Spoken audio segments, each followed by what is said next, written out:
בוואדי ניסנס אוהבים אוכל.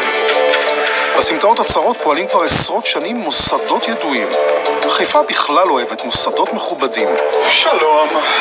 אהלן, אהלן וסהלן. וואי, מה שפה הולך. באבו שקרה מתמחים בבשר, מנסים כל פעם ליצור משהו חדש. זה הטלה, זה האנטריקוט, זה הפסוק חלבי עם הבשר שהכנו גם, זה הסינטה, זה הפילה, גם טרי מיושן, זה שולד 4 טעמים. מה זה הספיישליטה? זה משהו באמת ספיישל, כי בכל ביס שאתה נותן, טעם אחר, בכל פרוסה יש לך 4 טעמים, גם אנטריקוט, גם סינטה, גם פילה, גם טלה. מי המציא את זה, תגיד לי? זה רעיון שלי. וואלה. אני כל הזמן צריך לחדש ולהביא את הנוחות ללקוח עד הבית. בחיפה אנשים ענני טעם.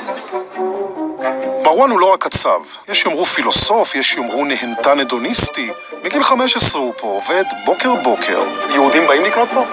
אצלנו בחיפה אין יהודים או זה. מה, רק חיפאים אתה יודע, באים? יש, אבל לא מדברים על זה. לא, אבל השאלה מי בא לקנות? כולם באים לקנות, איך זה עובד? מה עם כל הטרנד של הטבעונים? מגיע לוואדי? בטח שכן, מה זה? עושים לך הפגנות מחוץ לחנות? לא, פה לוואדי התקרבו, עוד לקצב.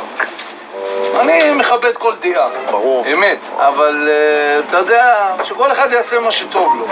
בלי לפגוע באחרים, זה כל הקטע. זה כמו שזה מכניסים לתנור, זה הרעיון? אתה מכניס לתנור, אבל בלי הניילון. ואז זה הגרנטי שלנו. יאללה. אני מביא לך ביס קטן. זה בשר עגל מהשייטל ושומן של טלה. ארוחת בוקר טובה. ובחזרה לוואדי. הרולדה העמוסת כל כך הרבה סוגי בשר סוף כל סוף יצא מן התנור. יאללה, הנה מוכן, ניב. סינטה, טלה, אנטריקוט, פיל, כולם ביחד, כולם מתמזגים לטעם אחד מיוחד.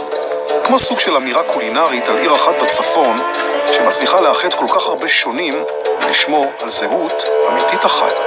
הכל טעים אצלך, אתה יודע, אפילו המים. הכל באהבה. כשזה באהבה, אז הכל טעים.